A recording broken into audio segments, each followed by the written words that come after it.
ಉತ್ತರ ಕನ್ನಡದಲ್ಲಿ ಕಾಂಗ್ರೆಸ್ ಅಭ್ಯರ್ಥಿ ಅಂಜಲಿ ನಿಂಬಾಳ್ಕರ್ ರಣಕಹಳೆಯನ್ನು ಮೊಳಗಿಸ್ತಾ ಇದ್ದಾರೆ. ಅಂಜಲಿ ನಿಂಬಾಳ್ಕರ್ ಪರವಾಗಿ ಮಾಜಿ ಸಂಸದೆ ಮಾರ್ಗರೆಟ್ ಆಳ್ವ ಮತಯಾಚನೆ ಮಾಡಿದ್ದಾರೆ. ಪ್ರಧಾನಿ ಮೋದಿ ಅವರು 400 ಸೀಟ್ ಗೆಲ್ಲುವ ಬಗ್ಗೆ ಮಾತನಾಡ್ತಾ ಇದ್ರು. ಆದರೆ RSS ಇಂಟರ್ನಲ್ ಸರ್ವೆ ಪ್ರಕಾರ ಬಿಜೆಪಿ 200 ಸೀಟ್ ಗೆಲ್ಲೋದಿಲ್ಲ. ಉತ್ತರ ಕನ್ನಡ ಕ್ಷೇತ್ರದಲ್ಲಿ ಮಾಜಿ ಸಂಸದೆ ಮಾರ್ಗರೆಟ್ ಆಳ್ವ ಹೇಳಿಕೆಯನ್ನು ಕೊಟ್ಟಿದ್ದಾರೆ. ಬಿಜೆಪಿಯವರು ಜಾತಿಗಳ ಮಧ್ಯೆ ಜಗಳ ತರ್ತಾರೆ, 400 ಸೀಟ್ ಬಂದರೆ ಸಂವಿಧಾನವನ್ನು ಬದಲಾವಣೆ ಮಾಡ್ತೀನಿ ಅಂತ ಅವರ MP ಹೇಳಿದ್ರು. ಬಿಜೆಪಿ SC ST ಮೀಸಲಾತಿ ಸಂವಿಧಾನ ಬದಲಿಸಲು ಹೊರಟಿದೆ ಅಂತ ಕಿಡಿಕಾರಿದ್ದಾರೆ. ಅವರು ತಮ್ಮ ಕ್ಯಾಂಪೇನ್ ಶುರು ಮಾಡಿದಾಗ ಎಸ್ ಬಾರ್ 400 ಪಾರ್ ಅಂತ ಮಾತಾಡಿದ್ರು. ಈ ಸಲ ನಮಗೆ 400ಕ್ಕಿಂತ ಹೆಚ್ಚು ಬರ್ತದೆ ಸೀಟು ಅಂತ. ಪಾರ್ ಎಲ್ಲ ಮುಗೀತು. ಅವರ RSS ಇಂಟರ್ನಲ್ ಸರ್ವೆಯಲ್ಲಿ 200 ಪಾರ್ ಆಗುವುದಿಲ್ಲ ಅಂತ ಬಂದಿದೆ. ಅದಕ್ಕೆ ಈಗ ಹೆದರಿಕೆ ಶುರುವಾಗಿದೆ. ಮೊನ್ನೆ ರಾತ್ರಿಗೆ ಯಾರಿಗೆ ಗೊತ್ತಿಲ್ಲದೆ ನಾಗ್ಪುರಿಗೆ ಹೋಗಿ RSS ಹೆಡ್ ಕ್ವಾರ್ಟರ್ನಲ್ಲಿ ಮೀಟಿಂಗ್ ಆಗಿದೆ.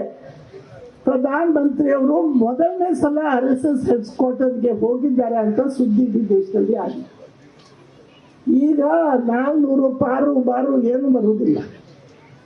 ಆದರೆ ನಾನು ನಿಮಗೆ ಇವತ್ತು ಹೇಳಬೇಕಾಗಿದೆ, ದೇಶದ ಪರಿಸ್ಥಿತಿ ಏನು ಆಗಿದೆ ಬಿಜೆಪಿ ಸರ್ಕಾರ ಬಂದ ಮೇಲೆ.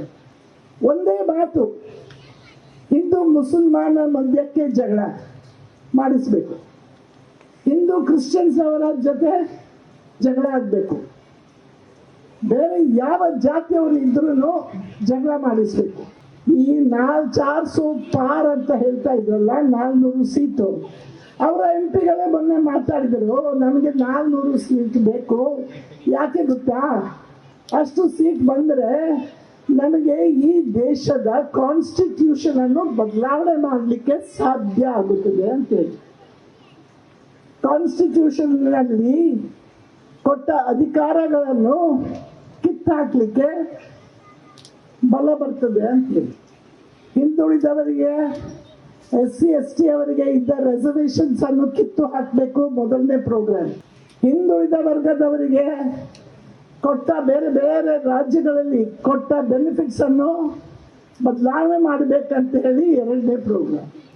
ಎಷ್ಟು ಬಡವರಿಗೆ ಕಾರ್ಯಕ್ರಮಗಳನ್ನು ತಂದಿದ್ದವೋ ಅದನ್ನು ಬದಲಾವಣೆ ಮಾಡಬೇಕು ಅಂತ ಹೇಳಿ ಇನ್ನೊಂದು ಪ್ರೋಗ್ರಾಮ್. ಇಡೀ ನಮ್ಮ ಸಂವಿಧಾನವನ್ನು ಬದಲಾವಣೆ ಮಾಡಲಿಕ್ಕೆ ಹೊರಟಿದ್ದಾರೆ.